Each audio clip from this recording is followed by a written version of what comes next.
George said, my name is Denise Bitler. I am the owner of Pinnacle Executive Career Partners. I have 30 plus years of HR experience, and I am a tech geek. And so, needless to say, I'm an AI geek.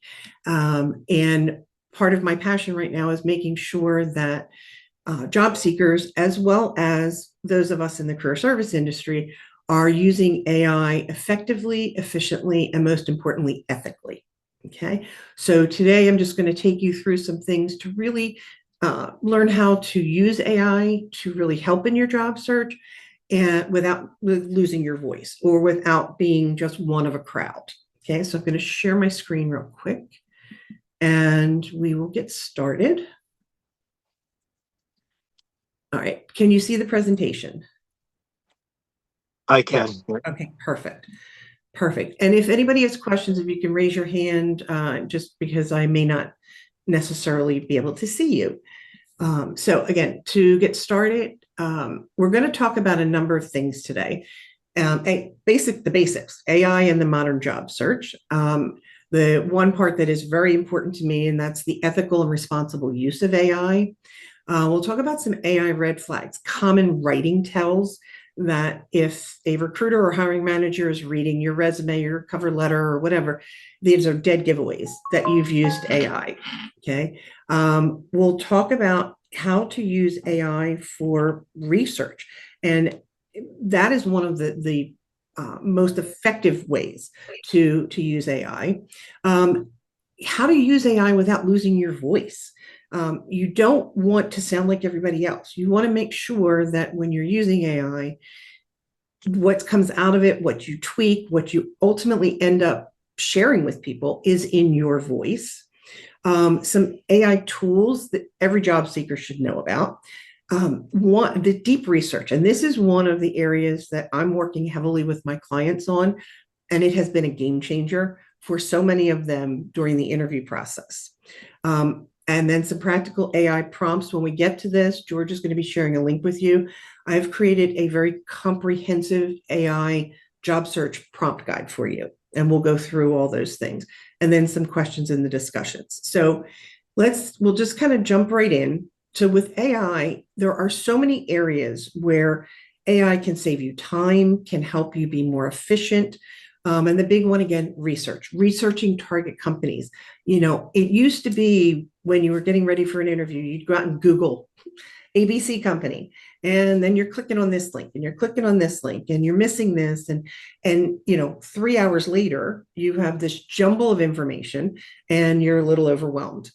With using AI, it culls all that down to a matter of minutes, and you can have it presented in ways that add value to you. One of the things that I will mention, and we talk about this a little bit in the ethics, you must check everything. AI still hallucinates, okay? AI is also pulling from the beginning of time when it started collecting data. So it may be referring to something, an article or whatever, that doesn't exist anymore. So always ask it to give you links to any information that is providing. Check those links out. Do those links still work? Is that information correct? Okay. Another great area is analyzing job descriptions. You could take 15 job descriptions, all for the same job title, and I'd say probably about 80% of the job postings would be similar between all of them. But every company is going to have their own little nuances, their needs, their pain points. That 20% that is very specific to the company can add value. But if you only look at one or two job postings, you may be missing the broad spectrum of information on those particular roles. So having AI help you analyze multiple job descriptions to find the commonality, find the differences is huge. It can help you strengthen your career materials. Now, you notice I say strengthen, not write, because you should never be taking AI, copy paste, dump it somewhere. Okay, it's your strategic partner, it's your guide, it's kind of your sounding board, but should not. Sorry, I just want. Could everybody put yourselves on mute, because I think I'm getting a little echo from somebody. And then preparing for interviews. Again, this gets into that research part. You can create prompts.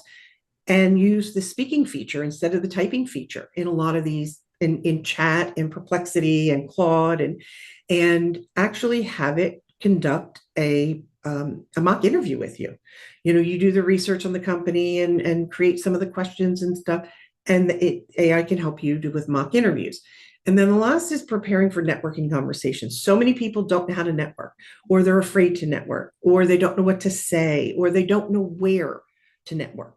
And AI can really help you identify that as well. Okay.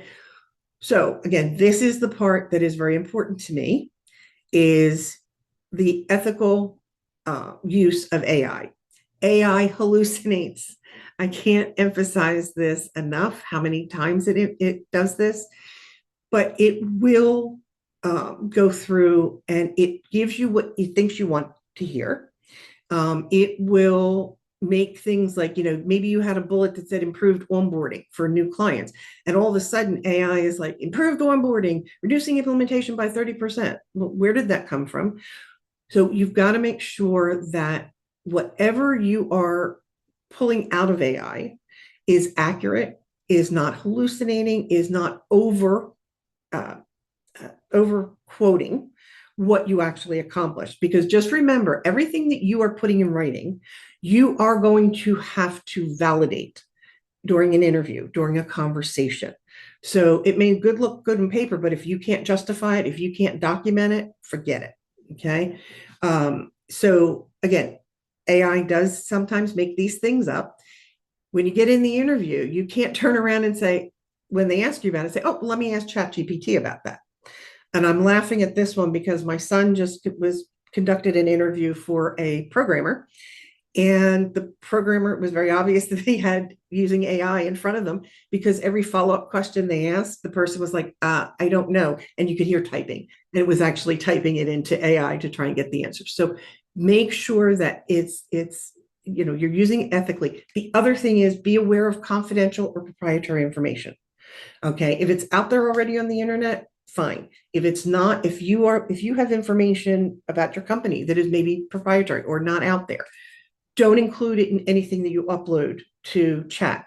The other thing is, don't upload your exact resume with your name and your contact information and all of that.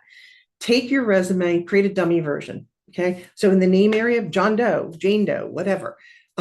If there's anything specific, again, that might be confidential or proprietary, tweak that so that it becomes a non-identifiable resume that you're uploading.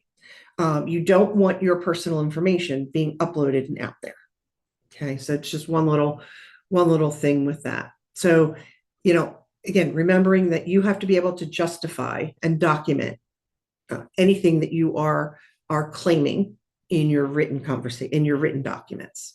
Okay, so red flags, and it's getting harder with the red flags because AI is learning, and excellent resume writers and recruiters are putting things out there that are very well written, and AI is learning from it.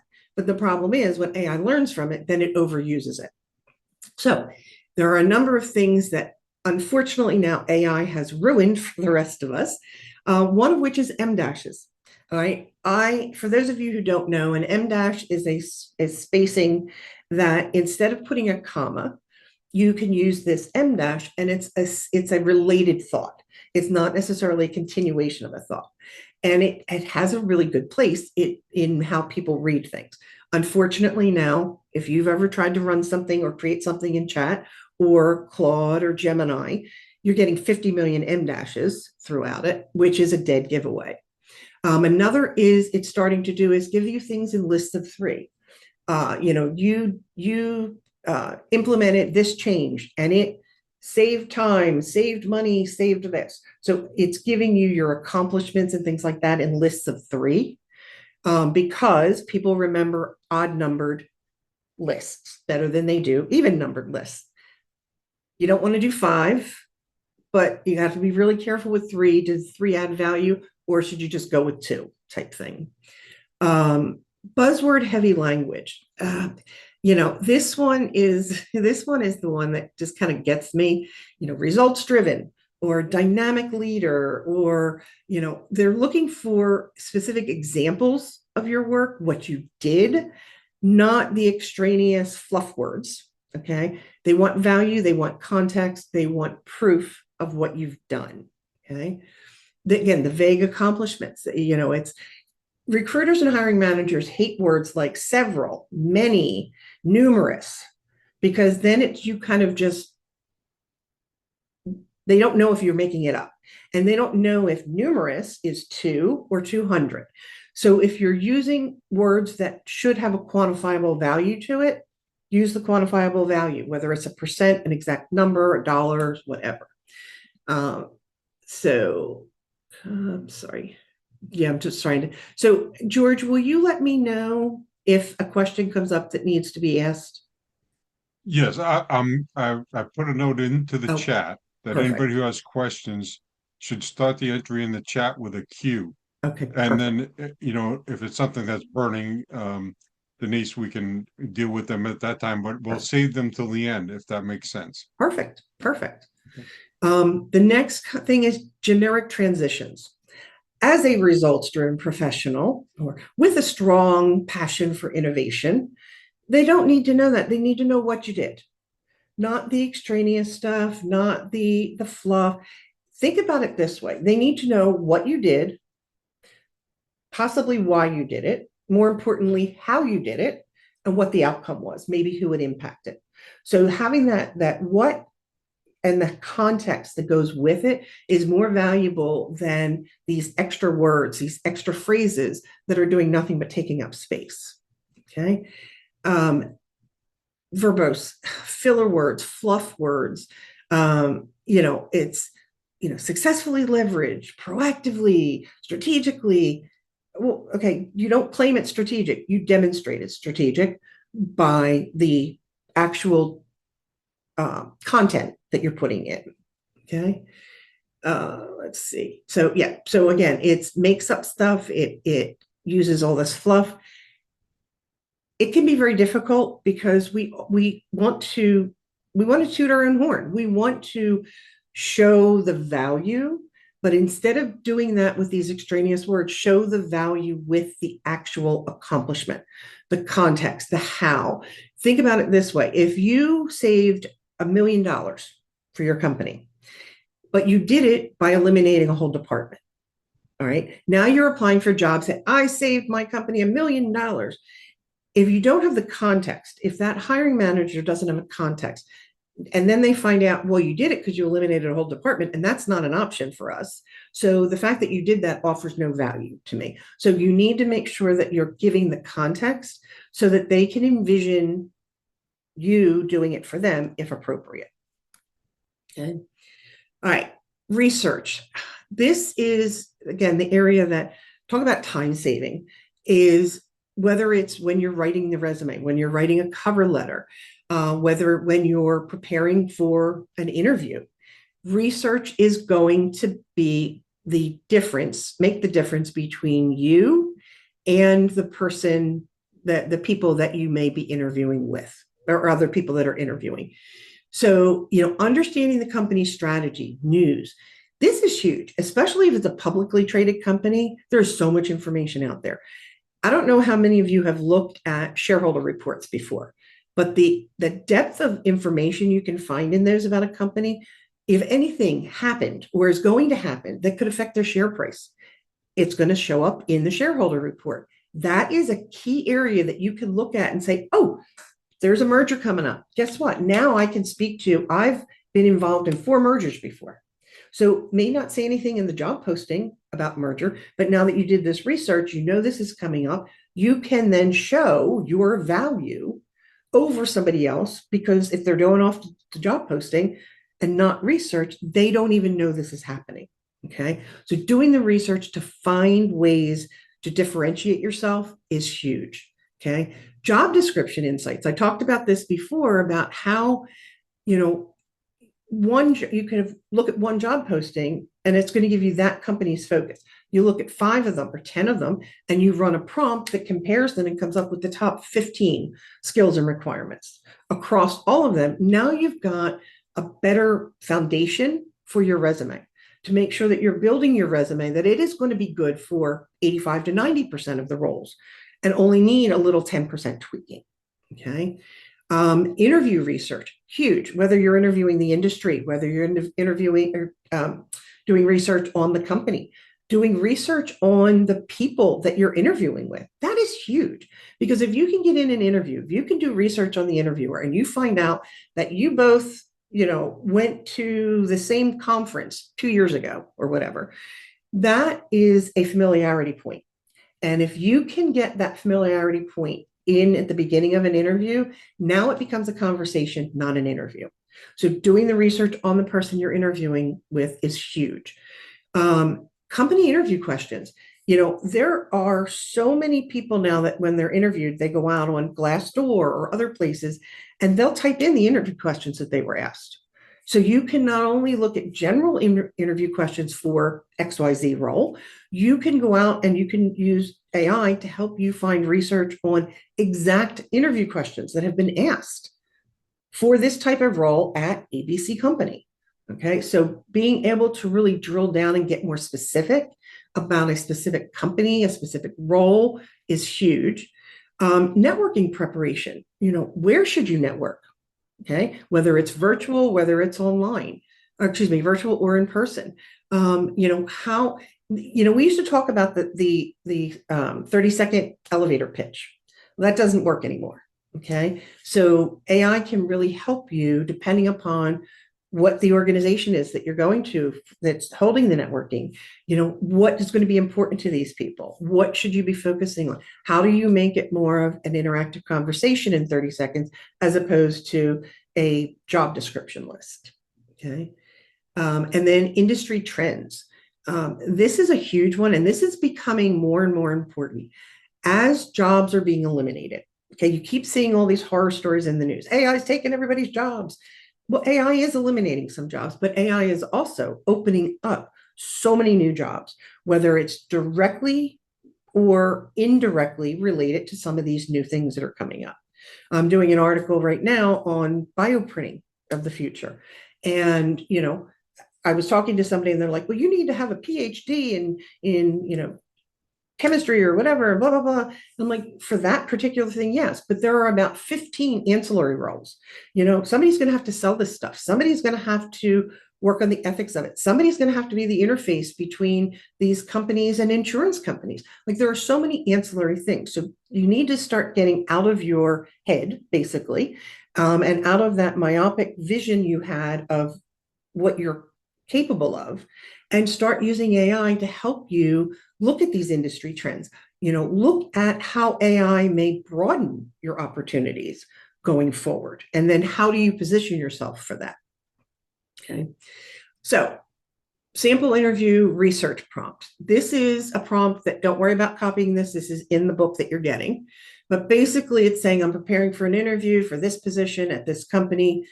Based on the attached job description, publicly available information, identify A, B, C, D, whatever. And it will then go through and it will identify what are the most important capabilities the employer is emphasizing. What is the recent company news, strategic priorities, the industry challenges, okay? It can even help you with this, come up with thoughtful questions you can ask. If you're ever in an interview and you get to the end of the interview and they say, do you have any questions? Don't ever say, no, because you know what? As the interviewer, you're saying to me, I was not worth your time. I was not interesting enough. My company is not interesting enough to you for you to have some questions. So having these thoughtful questions ahead of time gives you, some things to pull out of your pocket at the end if need be. Okay. This prompt can help you with identifying potential behavioral interview questions that may be asked based on this job posting, this information on this company. And it can help you do all this in a matter of minutes. It can then help you, once you do all this research, help me put this in my words, help me create my star stories or whatever, to really help you be prepared to have a conversation, not just spout off what you've done. Okay. All right. trying to keep an eye on my time here. This one is huge. If any of you have said to AI, help me write my resume or help me write this cover letter, it is very stiff. It's got the M dashes. It's got the, the list of three. It's not your voice. Okay. One of the things that I always recommend clients do is if you've written something, okay, and it's in your voice, it's the way you speak, upload it. Say, here's how I speak. This is my voice. So help me write a cover letter for this job posting in my voice. The more you can do it, if you've been interviewed, if you've got a recording of you, upload that. Have it learn your voice, learn your brand, your personal brand. That is how you are really going to make a difference in maintaining your voice as opposed to sounding like everybody else. Okay. And that includes things like, again, making sure AI doesn't know your experience. AI doesn't know the context behind what you've done. So you can't just rely on that high level questions AI may ask you. If it asks you a question and you give it an answer, say, okay, well, why did you ask that? Okay, then it's going to explain to you, I asked it because of this. And then you can say, okay, well, am I missing information or whatever? Because AI is going to be here, this level. When you start asking it questions back, now it becomes, to this little bit more myopic level, and you can teach it how to dig deeper with you instead of just that top level. Okay. All right. So again, if you have anything you've written professionally, or if you've had an interview, recording, anything like that, include it. When you write your resume and you've got it the way you want it and you really like it, get the anonymized version. That's an example of how you write. So if you're going to maybe use AI to help you, I don't know, post on LinkedIn, become more active on LinkedIn, create posts or comment on people's posts. AI is learning your voice as you go. One of the things that I do anytime I ask AI to write anything, I literally start out my prompt with, you need to write this and not sound like AI, and you need to write it in my voice. And then when it creates whatever it's creating, and it still sounds AI, or it's got certain things that are AI, or things that I would never say, I then go back and say, I would never say this, or this still sounds AI. And the more you train it, the better it gets at being more your voice. But again, you never copy and paste. You always tweak and you always check. Okay. All right. Again, I want to do an exercise here. And I'm going to open the chat on the side so I can see this. What I'm going to do is I've got 3 examples where I've got 2 different versions, whether it's an interview bullet or a resume bullet or whatever. And I want you to read them. And then if you can drop in chat, which one, A or B, do you think was written by AI? All right. So this first one, I'll give you a second to read them. And then if you could just drop in chat what your thoughts are, if you think A or B is the AI written one.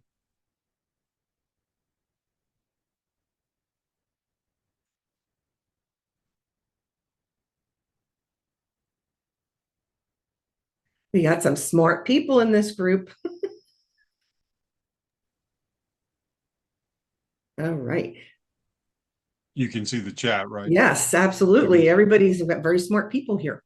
So would anybody, okay, David actually wrote his in there. I was just going to say, does anybody want to unmute and tell me why you picked B? David's got a lot. David's got pretty much most of them that came through on this one.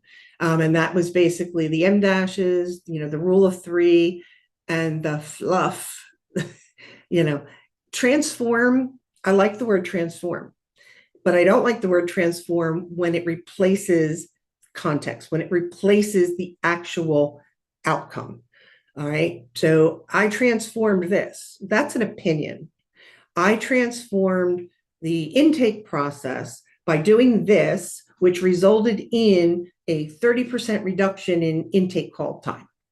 That transform works because you've got the context. I know somebody was asking up earlier what I mean by context. Context is the who, what, why, when, how, where. Okay. Obviously, you're not going to cover every one of them, but you're not just saying, I did this.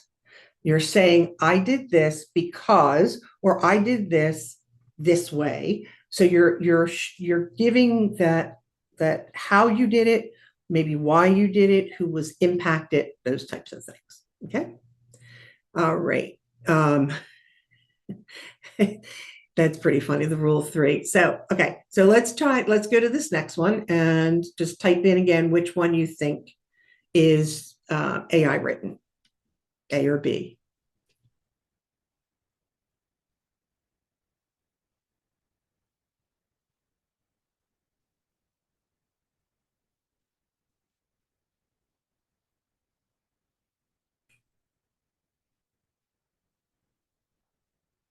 We got a lot of smart people on this call.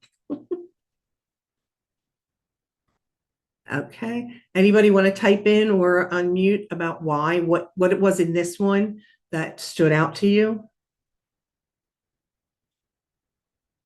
Okay, we've got fluff. Today's fast paced. Yep. Yep. AI does sound human, so it sounds grounded. The one thing that B does not also do is it doesn't give the context.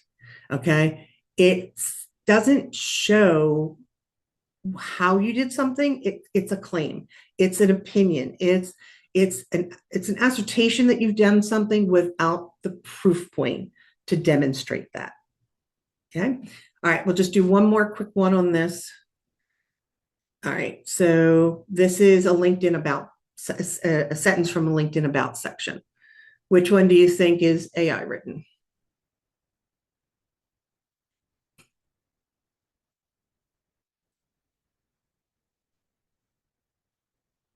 Okay. All right. And what anybody want to drop why you think? Okay, results driven. Yep. So again, the link, when you're, especially with LinkedIn, the best way to think about this is your resume is your what. Your LinkedIn is your what and your who. Okay. People don't want to read a regurgitation of your resume in LinkedIn, especially not in the headline or the about section. They want to know, I don't know, what's your origin story? What's your leadership philosophy? What's your passion? What do you do that makes you different? That makes you so much more accomplished than other people. I had somebody who was from Brazil, played professional soccer, coached professional soccer, and things he learned from that have totally shaped his leadership style, how he leads, how he interacts with people, all of those things. So, when you're doing this stuff, AI can help you get started, but you have to make sure that it's your voice.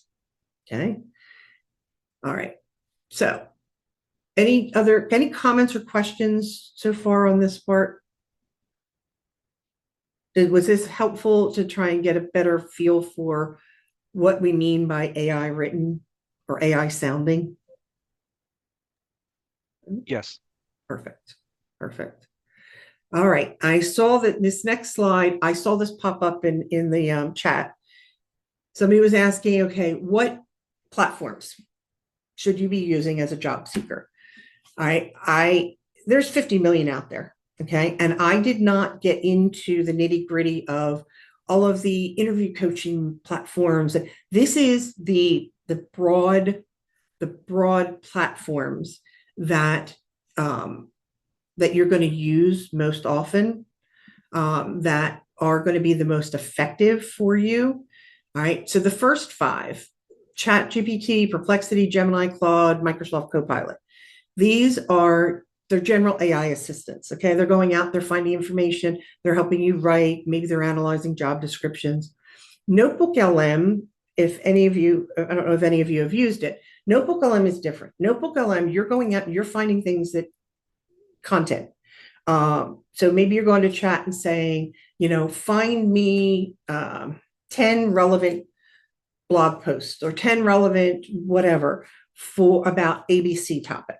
Okay. And then you go through and you make sure that all the links are still good and the articles are what you're looking for. Instead of asking chat, write me something about XYZ, and it's going out and it's looking at 1,000 things on the internet, some of which are old, some of them maybe not relevant. Now you can take these 10 links that you've had chat help you create, go over to Notebook LM, you upload those links, and now your output is only going to be based on those things that you identified as being relevant. So those 10 links that you put in, those 10 blog posts or those 10 articles or whatever, now you're controlling the content that is being used to create your output. Okay. Notebook LM is free. They have paid versions, but if you have never used it, give it a try.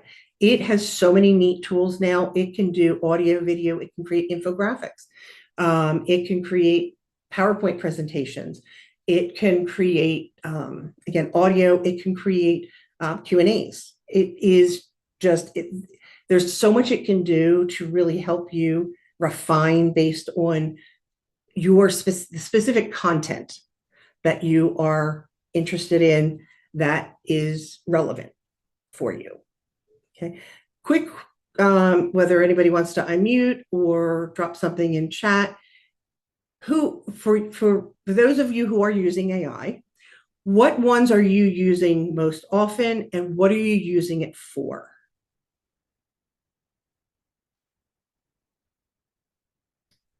Anyone either unmute or drop in chat?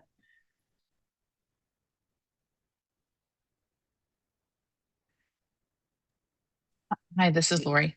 I primarily use Claude, but chat for just quick information. Mhm. And chat sometimes just has a more kind of current view on things. And I use Perplexity for research. Yeah. And I typically take Perplexity and chat, have them do their research, and then have it put into Claude for consolidation. Yeah.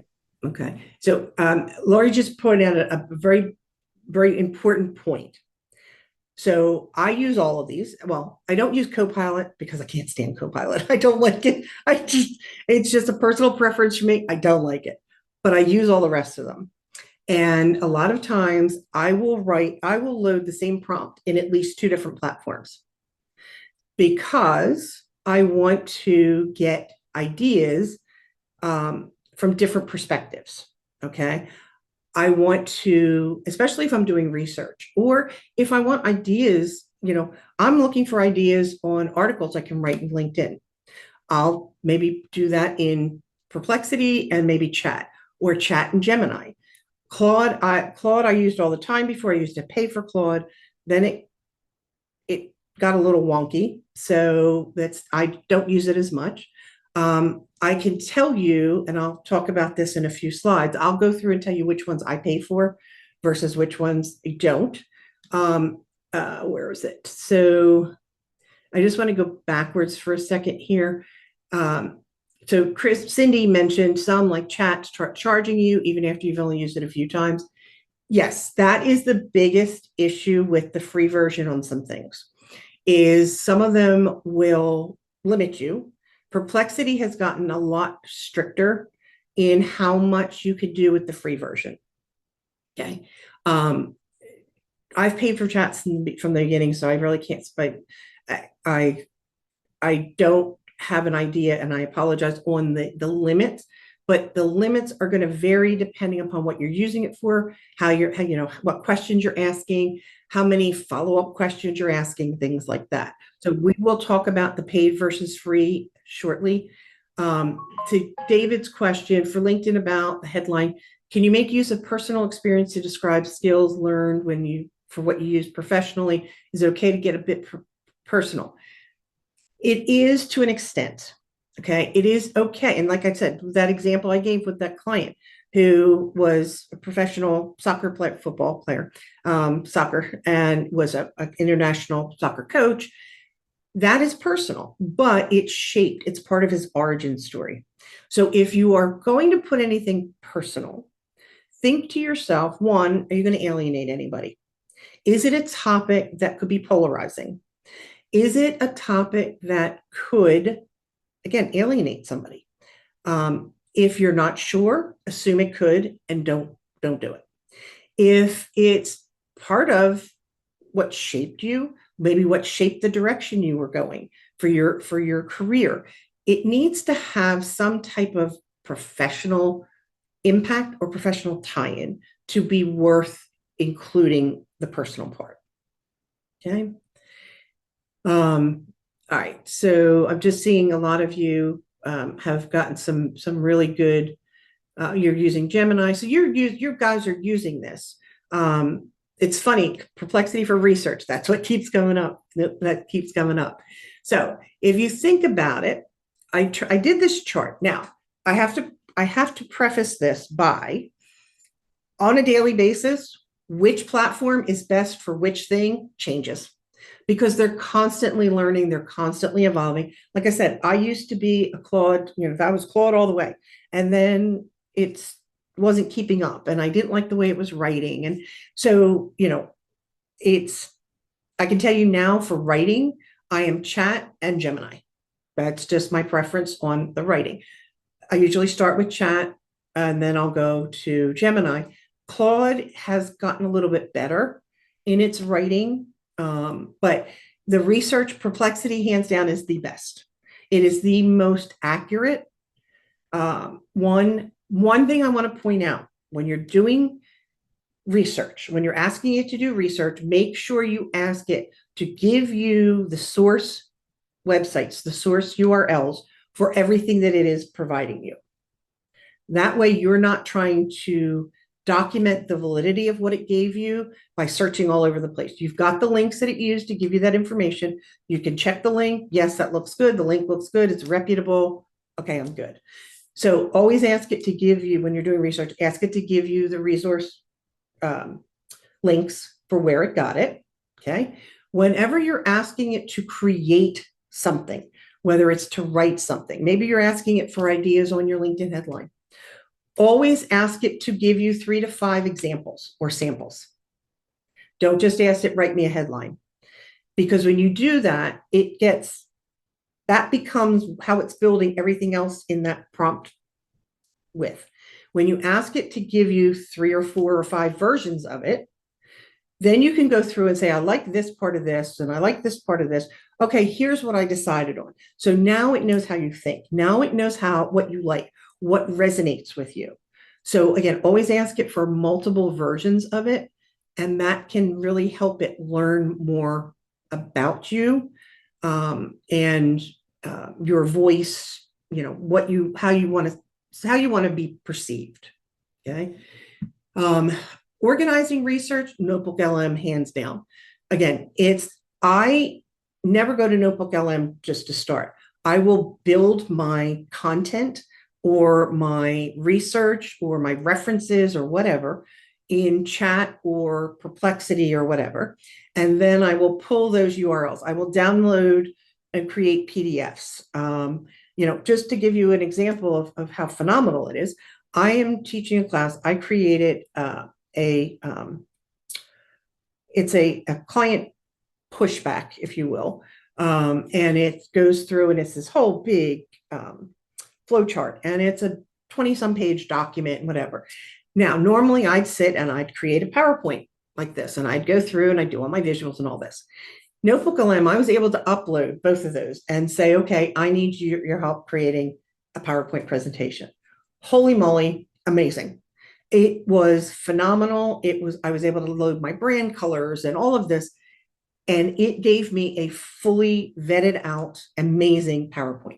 So if you've got to do something like that, for work, or maybe you are trying to create a presentation on, you're trying to go for a promotion, or you're trying to justify asking for an increase at work, it's a great way to, again, load it, the specific data, and go from there. Okay. So again, the research, the job search, job description analysis, I prefer chat. I've tried it in Perplexity, but Perplexity gets a little myopic. It doesn't necessarily do well trying to compare, 10 different job postings and compare them line by line, word by word. Chat has done really well with that one for me. Oh, sorry. So again, so these are just kind of give you some idea on this. Now, paid versus free.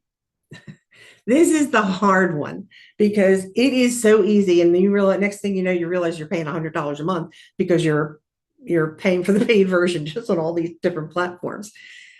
Start with the free versions. Learn what platforms that resonate the most with you.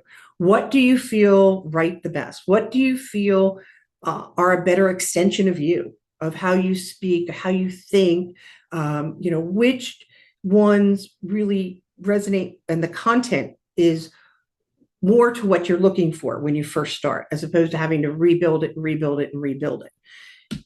Then maybe try it for free. Every once in a while, Notebook LM will let you do a free 2 weeks. Like you could go in, you put a credit card in, but you get the first 2 weeks free. So you can go in and try it, try the paid version, see whether it's worth it. Perplexity does that a lot as well, that you can get like 2 weeks free or whatever it is. Just make sure that when you're doing that, you put something in your tasks or in your calendar for the day before it's supposed to be charged to remind you to cancel the free version so you don't get charged for the paid version. But always start with the free version and then try and see if any of them allow you to have a free trial period for the paid version to see if it's worthwhile. Okay. The other thing is a lot of them that you can do it, pay it monthly, or it'll say if you pay it for a year, you get this discount. When you're first starting out, never pay for the year. Pay it month to month, even though it may, in the long run, it might be a little longer or a little bit more, but you don't want to commit to a year because you can't get that money back. If you read the fine print on all of them, it says if you cancel it early, it's non-refundable. So if you're going to try them out, paid version, do it on the month to month, so it's easier to cancel it. Okay.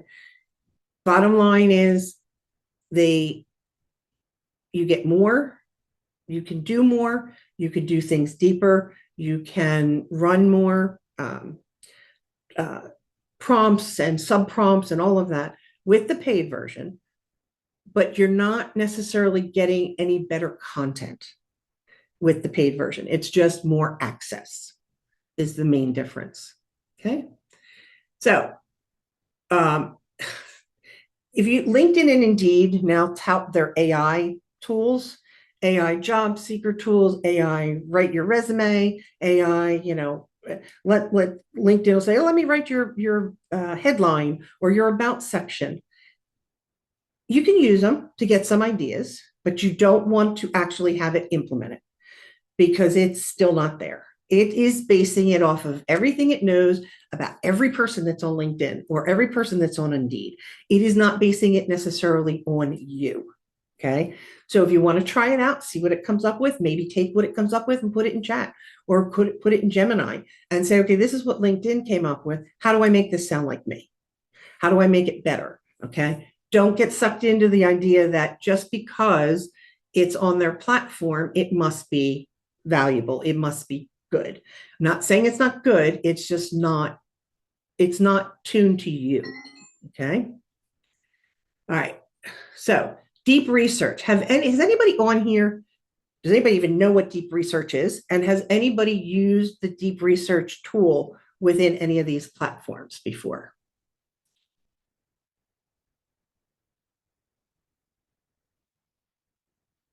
No.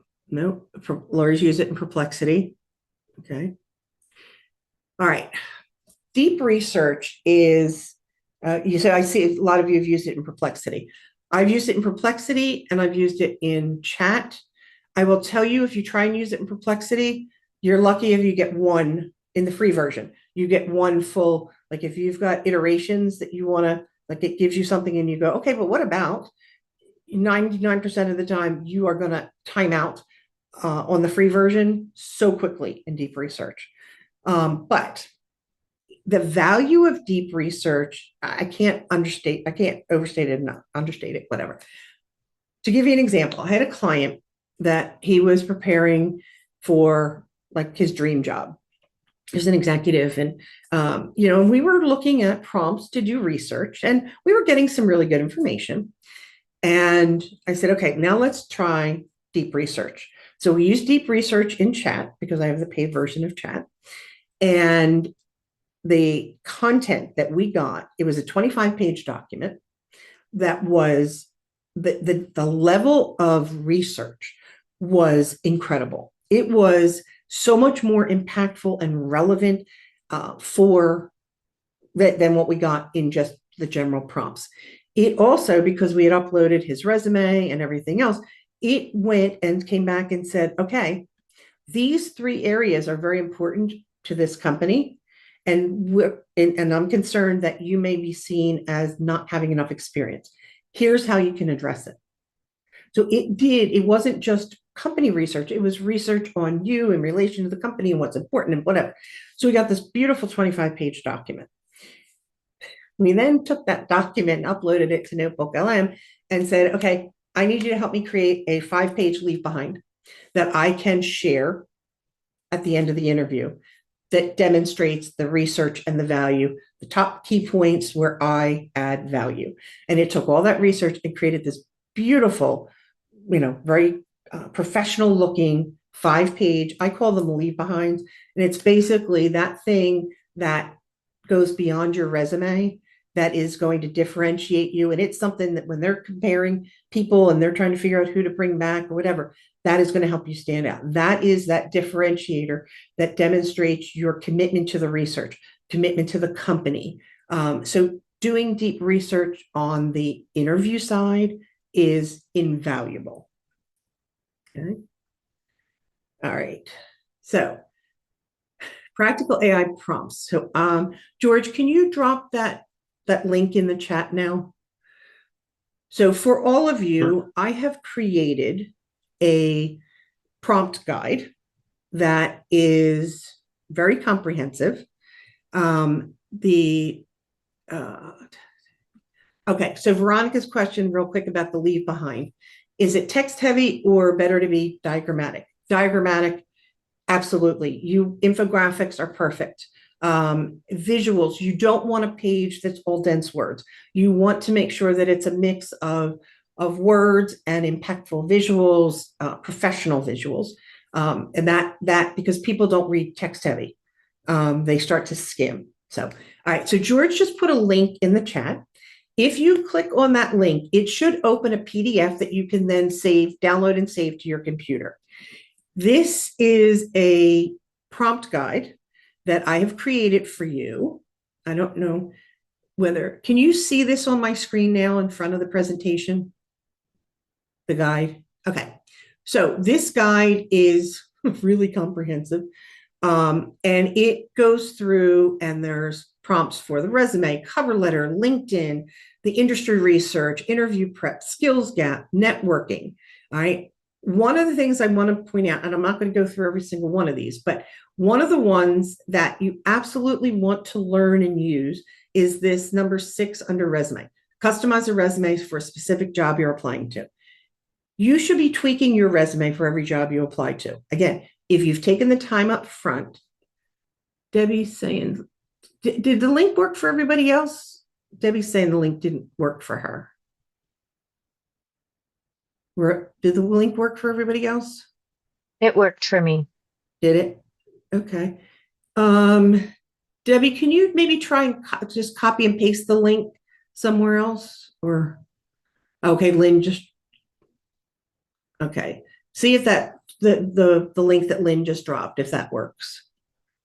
But yeah, so you should be customizing your resume for every job. So if you're doing the work up front, remember I talked about how you look at a bunch of job postings, find the commonality. So when you're building that base resume, it should be 80, 85% good for every job you apply to of that job title. All right. But you should be tweaking for that 10 to 15% that is specific to the company.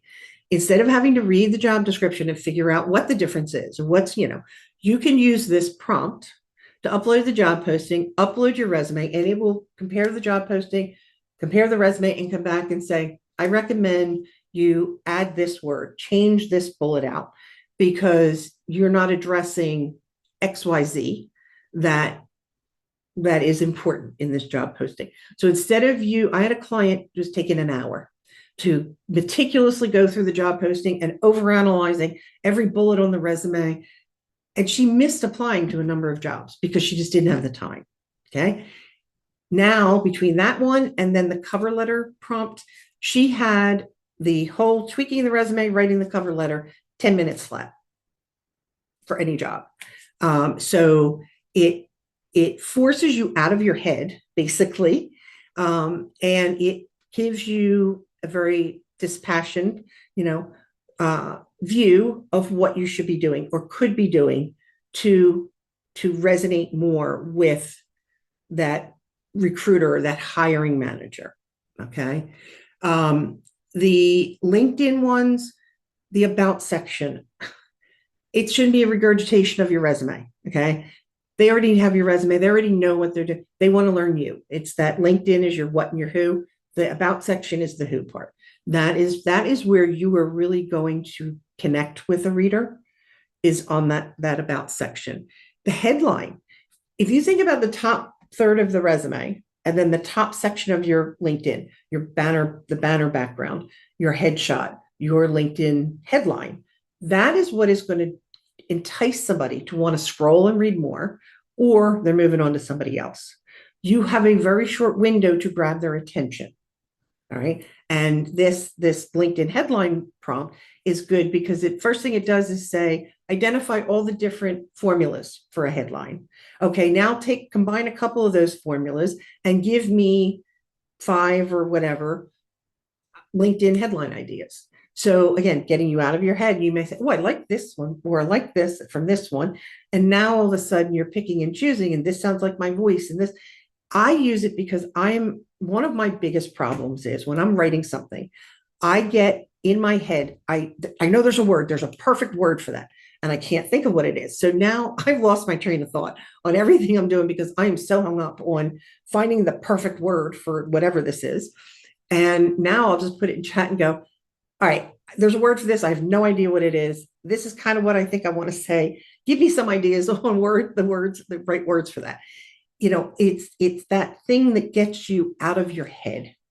It's that thing that helps you go beyond just the basics. It's that thing that really sparks your creativity, and helps you really differentiate yourself. Okay. The networking opportunity. So many people don't know where and how to network. This helps you. How do you find networking opportunities? How do you find places? How do you decide where to expend your energy when it comes to networking? How do you prep for any networking things? There's a prompt in here on the deep research on the select company. This is the exact prompt that I used that created that 25-page document for that client that was just beyond impactful. Okay. So again, there's so many things that the prompts allow you to do, and do it quicker, do it creatively. But again, John's asking, do I ever worry that AI will make my brain lazy? No, because I fight with AI constantly. I am forever, I've used some choice words this past weekend. I probably sounded like a truck driver because I was really getting frustrated. And I will tell it, this is stupid. You are not listening to me. And it's forcing me to dig deeper into not only what I want, but why do I want it? And I have found that things that I thought were worthwhile, once I start fighting with AI, and I'm like, oh, this is really stupid. I don't need to be doing this. I can be doing this instead, or whatever. So if you just put basic prompts in and take what it gave you, yes, it is going to make your brain lazy. If you are using it as that driver, that thought provoker or whatever. And again, fight back with it. It needs to learn what's important to you. It needs to learn what your voice is. The thing about, yes, the programmers who are using AI to code, yes, they've seen that. But programmers who are using AI to check coding are actually increasing their programming skills. So it just all depends on how you use it, and really just making sure that you're using it ethically, effectively, and efficiently. Okay. So this was a lot of information. Were there any questions that were asked, George, that I did not address? I tried to catch them as they were going. Yeah, no, you did a good job of that, Denise, but there's a few that slipped by. So, and I realize we're at the top of the hour, so anybody has to leave, thank you for joining. If you can stay on while we do this little Q&A here. John comes from a background, and John, correct me if I'm wrong on this, but he's working with MBA students as a career coach. Yes. And he had some interesting questions about, well, one of the ones that I found very interesting was how are recruiters using AI, which has implications for the candidate. And I know there's a group of career coaches online here. So if anybody has any feedback on that, that would be very helpful. And Denise, of course. Yep. Well, I mean, I can tell you from my side, from talking to recruiters and whatnot, most of the ones that I'm talking to are saying that they're still reading all the resumes that are coming in. Where AI is really coming into play is helping kind of weed out the bots, because the bots are accounting for 40, 50, 60% of job submissions anymore. So it's helpful with that. And then some are helping use it, if they're getting 500 resumes for a single job and they're trying to post for 15, 20 jobs, they may ultimately get through them, but they need to have a starting point. And some of them will use AI to help them not grade or rank, but get a better feel for which of those resumes is most relevant, most impactful. So this is why it's always so important to make sure that keywords are still important, because that can impact if it's ranking, but it's keywords in context. All right. People used to just front load keywords and think that would get them scored higher. What it's not. Recruiters are looking for context. They're looking for impact. So you're writing for the human reader as well as ATS. I don't know if any recruiters that are on, if anybody else has anything to add with that, but if it's an ethical recruiter, they're not relying on AI to intentionally eliminate people. They're just trying to make it more time, that they can actually do the work. Denise, thank you for that answer. And it ties into another question that Laura had regarding, you had mentioned at one point, context being so important. Can you specifically describe what you mean by add context and maybe give an example? Okay. And I think you kind of addressed that, but if you'd like to take that a little further. Yep. So I was a director of benefits. Okay. I worked for a number of different companies, different sizes, different industries. So if my bullet said that, I was a director of benefits for a manufacturing company. Okay. You don't know if I was a director of benefits for a company that had one location and 1,000 employees, or a company that had 25 locations and 50,000 employees. Context matters. You don't know. And again, I said, if I saved a company $1 million by eliminating a department, that may not be relevant for other companies. So it's the context matters in how it happened, why it happened, who it happened, who it impacted.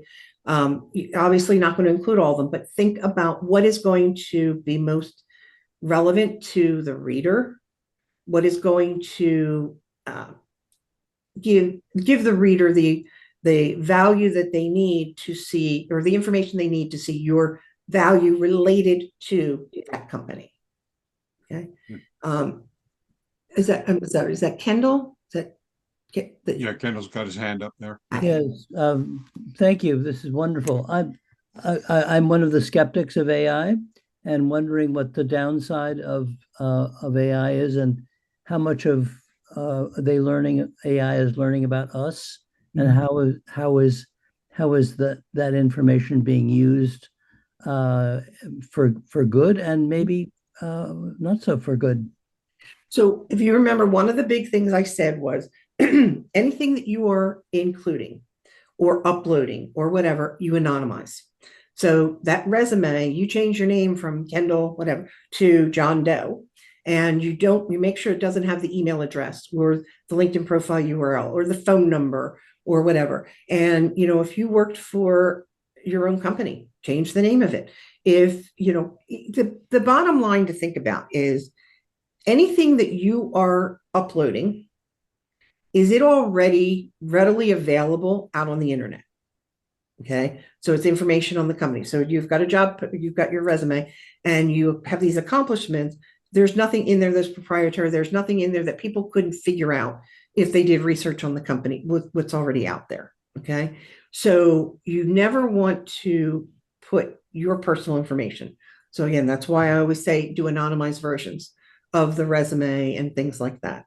Your LinkedIn profile, you can do a download of your LinkedIn profile, and that is very helpful with to upload with AI. But again, go through it, anonymize those things that are specific to you, that are personal to you, and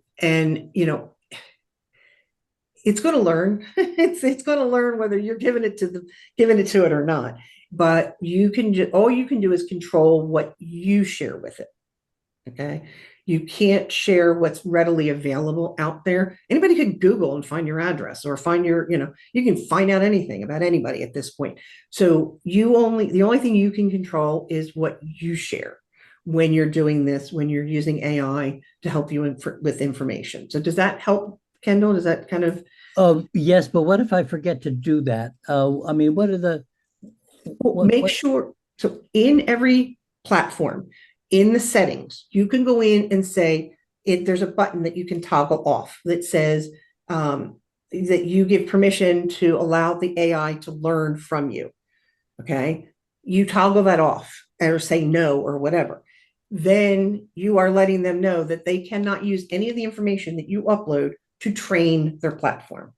So if that is a concern of yours, make sure any platform you're using, you go into the settings and make sure that is toggled off or marked no for allowing it to use your information to train its AI.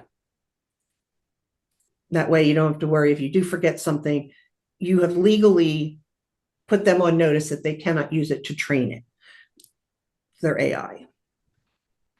Okay. Thank you. You're welcome. Thank you, Denise. You're welcome. And Denise, yes. Laura put a subsequent question in to the chat about aligning your experiences in your resume. Mm-hmm. Yeah. And so if you have, it looks like she's asking if you have an experience that's more relevant, but it's further down chronologically in your timeline. How do you bring that how do you make that highlight that for impact? So the main thing is it's usually straight reverse chronological. Most recent, work backwards. I have a number of clients that have transitioned. Either they've transitioning now or they transitioned at some point and maybe they're looking to get back. I had a client who was very high up in finance and her husband got sick. So she left that. She got her LPN, did that for a couple of years. He's healthy now. She wants to get back into finance. So what we did was instead of just doing straight reverse chronological, we divided it into two categories, finance and ancillary. And we moved the finance to the top and did reverse chronological in the finance. And then we moved the ancillary, which was the most recent, second, and did reverse chronological with that. So if you do have older and there's a way that you can categorize it, like, finance experience versus marketing experience or whatever the case may be. If you can find a way to differentiate and group, but you can't have interlapping. It needs to have a straight cutoff. And if that's the case, so that older stuff you have, from that point back where there's at least a grouping of it, you can categorize it as financial experience, whatever it is, and move that to the top and reverse chronological within that. Does that help, Laura? Does that answer that question?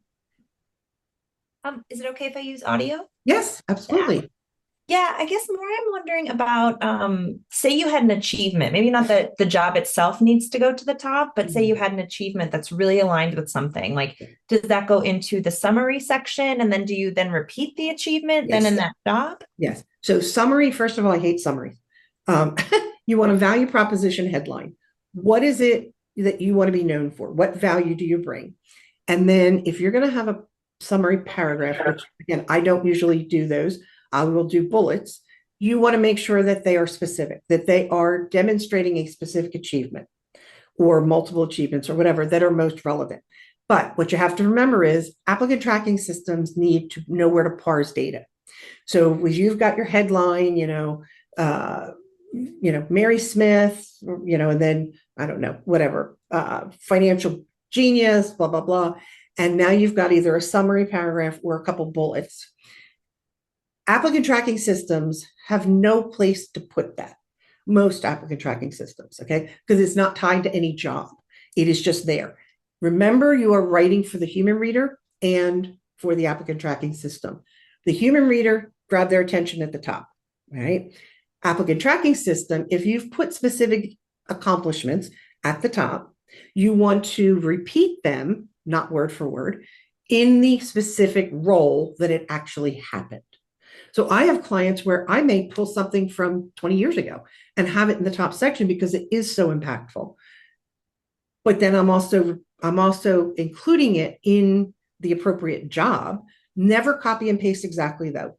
Okay. Make sure that you are in the top bullets, you're telling a story. In the bullets under the role, you're doing the cryptic, did this, save this by doing this type thing. Does that help? Yes, it does. Perfect.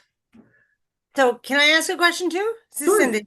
So just kind of like paraphrase, like you're writing a paper, when for school, something like that, just when you asked AI to tailor your resume or cover letter, just kind of paraphrase, can we take parts of what they say, basically? Yeah. So you can take parts of it. And that's why I always say, ask it for 3 to 5 examples.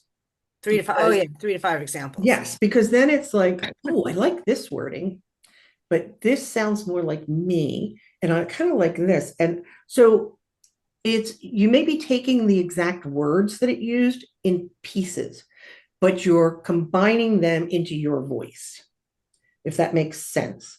So by asking for the multiple versions, then you can make something that is AI generated into your actual voice, because you're picking and choosing what tells your story the best. Okay. Does that help? Yes. So yeah, basically it's what I was thinking. You can pick and choose which will work for me. Yep. Okay. Just make sure it sounds like your voice. Is this something that you would say in a conversation? Yeah, I mean, I first said like copy and pasted what AI said. No wonder they didn't contact Yes. me. Yes. So Because you sound like everybody else when you do that. right. But it was in my resume. So Right. But it's AI is converting it into the generic AI, what it thinks it should say, or the voice it should have. So that's why I say you always want to make sure that you're tweaking whatever comes out. well, and yeah, asking for sometimes it multiple- puts inaccurate information. Yeah. Yes. Yeah. Yes. So Denise, for the sake of time, Yeah. we have one or two more questions here. One from David asking, in a LinkedIn about headline, can you make use of a personal experience to describe skills learned and what you use professionally? Yeah. And So- is it okay to get a little bit personal in those areas? Yep. So I had talked about this a little bit, is if the personal has value on the professional side. So it demonstrates a transferable skill, it demonstrates a leadership philosophy, whatever. Yes. In the headline itself, I would stick to professional, because the headline is your promise of value. Okay. The about section is your who. It's your story. It's your origin story. It's your leadership philosophy. It's whatever. So if you're going to pull personal stuff in, that's where you would do it, not in the headline. The headline is just it's your value statement, your promise of value. I like to think it's kind of like who you are, what career level, what's your promise of value, and maybe some either key relevant skills or whatever in it. Okay, David, does that answer or address? Okay. Thank you. Okay, real quick, I'll just address this real quick. Cover letters. Oh my God. So if you look at any survey, you ask any recruiter or any hiring manager, 50% will say they never look at them. 50% say they might look at them. 10% say, they read it every time. And there's like 5% that will say that they have actually brought somebody in for an interview because of the cover letter. If they just looked at the resume, they wouldn't have brought them in. Because you don't know who is looking at it. Are they part of the 5%? Or are they part of the 50% that don't bother looking? Whatever. You don't know. So I think the latest survey was less than 30% of people actually attach a cover letter, even when one is asked for.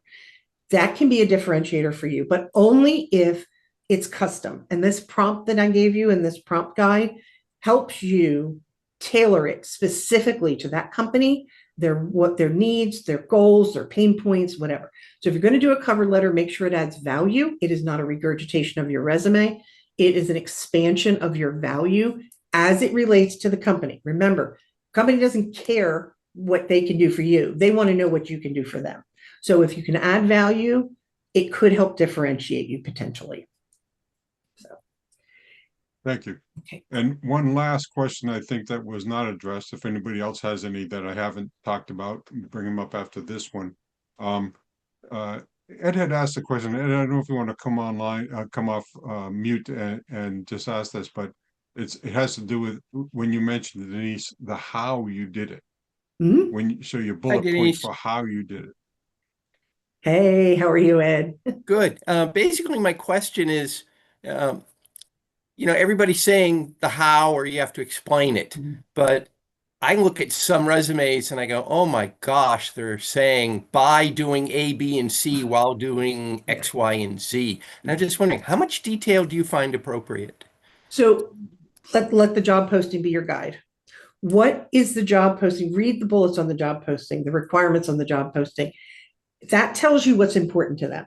Okay. And then you can decide, oh, okay, well, they really need somebody who has experience with multi-location. So I need to make sure that in my how in this thing, I'm building in that it was across multiple locations or it was whatever. So what may be important to you may not be what's important to the company. So looking at the resume or the job posting and seeing, and that's why it's so helpful to do the prompt to identify the key skills, across it. That can help you determine how much about, or how much context to include and what type of context to include. Does that help with that? Neil asked about the AI to help write thank you letters. You need to be very careful because thank you letters, more than anything else, absolutely need to be in your voice and they need to be relevant. I can tell you after doing thousands of interviews, and I'd get a thank you note, and it basically said, thanks for taking the time to speak with me. I just want to reiterate how excited I am about this position. Okay, I don't really give a darn. You just wasted 30 seconds of my life. Reiterate something that stood out. Make notes on that interviewer, something they said that really resonated with you.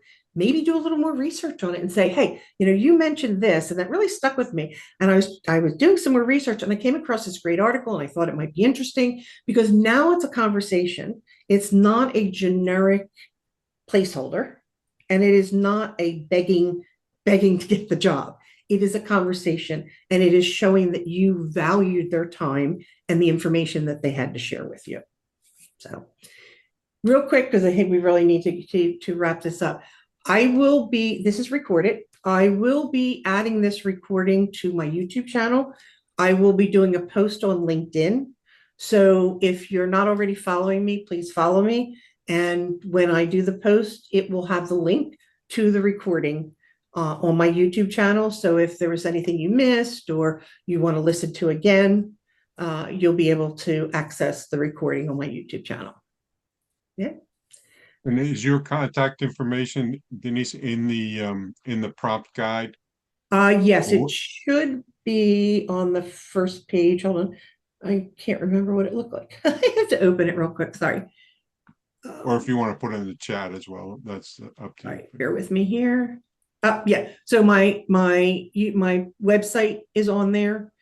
And my LinkedIn is easy. It's just Denise-Bitler. And the YouTube link would be on your LinkedIn, I would presume. Yes, it will be on my LinkedIn, and it will be in the post when I do the post on LinkedIn about this. It will have the link as well. Right. So this is somebody had asked about transcripts. Ed, I'm not sure. I don't think we're not creating a transcript of this. This is It's Ed's. being transcribed. It is being transcribed, but I can't upload that onto my YouTube channel. So if somebody really, really needs the transcription of it, drop me an email and I can email it to you, but there's no way I can upload that onto my YouTube channel. All right, good. Thank you. Mhm. And the slides, is there a way, do you want to, or is there a way, Denise, to share the slides? Ed, I don't know if there's anything, if you have any kind of record of who attended this, that you could. Yeah, I'd have to go through the participants list and, see if they have emails, but I can upload the PDF right now if you wish. Yeah, if you want to do that, and if anybody who's still on wants. I wasn't sure if George had done it before I joined. No, I no, haven't. we didn't. No, we didn't do that. We didn't discuss that. No. No. Thank you. So, So I think that that's all the questions that have come through and everything that's been going on. Denise, you've been wonderful. And thank you for taking the extra time with us. well, thank you, and thank you so much to everybody who's been so interactive on this. Hopefully, it was worth your while to attend, and hopefully, you've come away with some good, actionable ways to have AI help make your life a little easier in an ethical way. Thank you. And Thank you don't very much, forget, folks, Denise. you can save the chat with the little hamburger menu at the top of the chat box. You can save the chat there if you want to. There was some good connectivity in there that I think people could use. Yep. Yeah, so if you And I'll just leave click it on the open for 4 people. little dots, and it'll say save chat, and you Yeah. can just click that and it'll save it to your computer. And if anybody who hasn't wants to put your LinkedIn URL in there, I'll leave this open for a few minutes, just to, so people can get that if they want to. Okay. Perfect. And again, thank you so much to everybody for being so interactive with this. It's very much appreciated. Thank you, Denise, and thank you, Denise. Ed. Thank you. Thank you. This is always fun. I am an AI geek if there ever was one. So I'll talk about AI all day long. So We appreciate your work. thank you. All right. So I will load, and Ed and George, I will send you the link to the recording, my YouTube, when I upload it to the YouTube channel, just in case anybody reaches out to you directly. Right. Great. Thank you. Thank you. Thank you. And I'm dropping your my weekend, LinkedIn folks. in the chat real quick. Okay. Perfect. All right. Well, thank you, everybody, and hope you have a wonderful weekend. Thank You too. you. Thank you. Bye, everybody. Bye. Bye, Denise. Bye, everybody. Bye. Thank you. Thanks for joining us.